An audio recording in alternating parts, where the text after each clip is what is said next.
皆さんこんにちは、柴崎です。今日はこの雪山を描きます。岩と雪、そして屋根に雪を乗せた建物と人物です。早速やってみましょう。形を描きましょうね。山ですから大体のシルエットです。のびのびと描きましょう。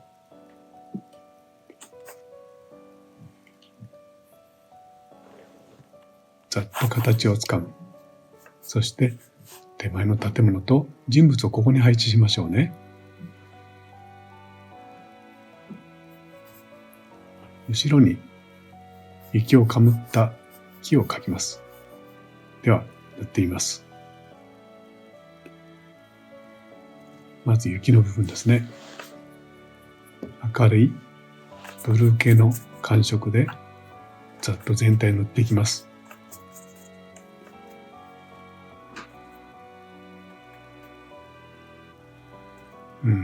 こんなウェットインウェットだね。色を次々と乗せてにじませます。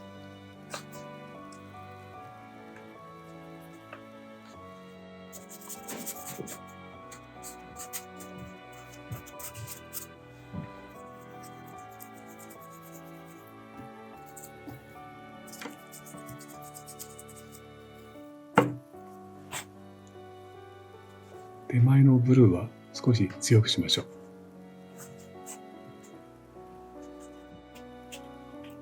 さあ、だんだん色が重なってきましたね。同じ雪でも手前の方の雪ほどブルーを暗くします。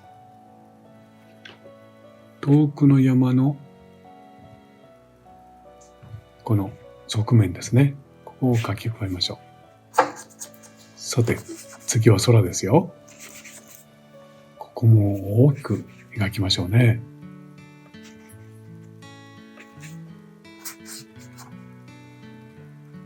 今使っているのは平筆ですね。そしてこのように空の暗さを利用して今遠くの山の明るい雪の面を描き起こしました。残したところは空の雲ですね。空の雲と雪山の白が見えてきました。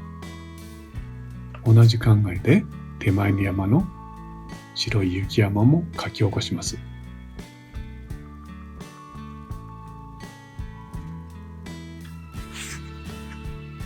さて、手前の建物、屋根に雪がいっぱい積もってます。その雪の側面をちょっと描いてから、後ろに描き加えたもみの木の雪の色を加えます。こうですね。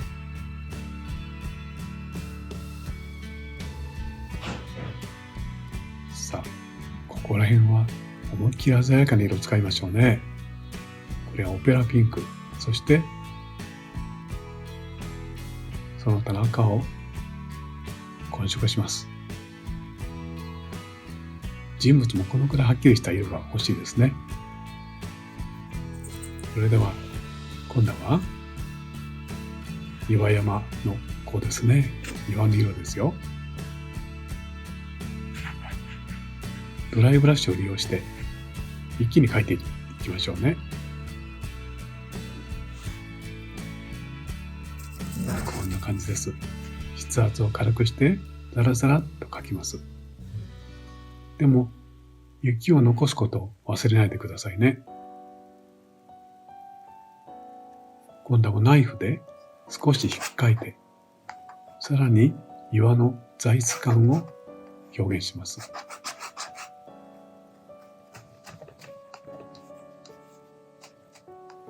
ここの部分、少し絵の具を取ると、遠くにある山の空気感が見えてきます。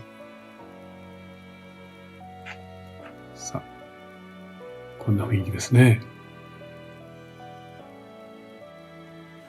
では、もっと暗いブルー系にアンバーの色を加えて、今度は山のここですね、日陰の面を描きます。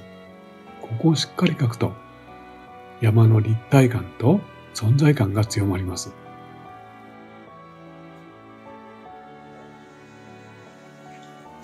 大きく山が見えてきました。今度はブルー系の色をたっぷり溶いて、日陰の右側にある日陰の山を描きます。これは手前の山ですね。ですので、さらに色を加えて、雪山をだんだん充実させていきましょう。こんな感じですね。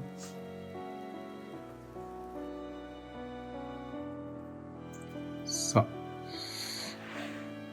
ここですね。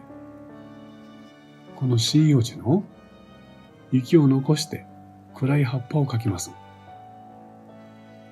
こんな感じですね。建物の側面も一緒にまとめて塗っていきましょう。だんだん大切な雪の明るさが強調できてきたでしょう。さて、日陰ですね。これは大切な部分です。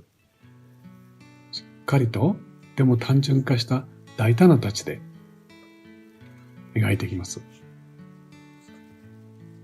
絵がまとまると同時に、雪の明るさが一層際立ってきます。人物にちょっと色を入れて、でもあまり細かく描きすぎないようにしましょう。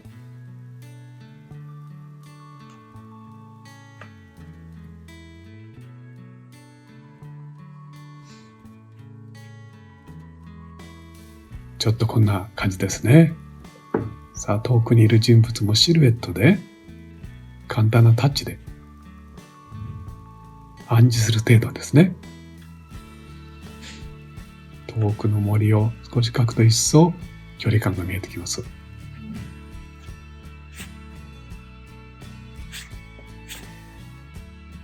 さあ、全体を整えて、これで今回の雪山の出来上がりです。はい。今回は雪山の風景を描いてみました。この白くて柔らかい雪ですね。これをうまく表すには、できるだけその対比的な要素。例えばゴツゴツした岩だったり、そして日陰の暗さだったりね。そういうところを強調してみるといいと思います。あなたもね、ぜひ水彩楽しんでみてくださいね。今回の動画が参考になりましたら、評価と、そしてチャンネル登録もよろしくお願いしますね。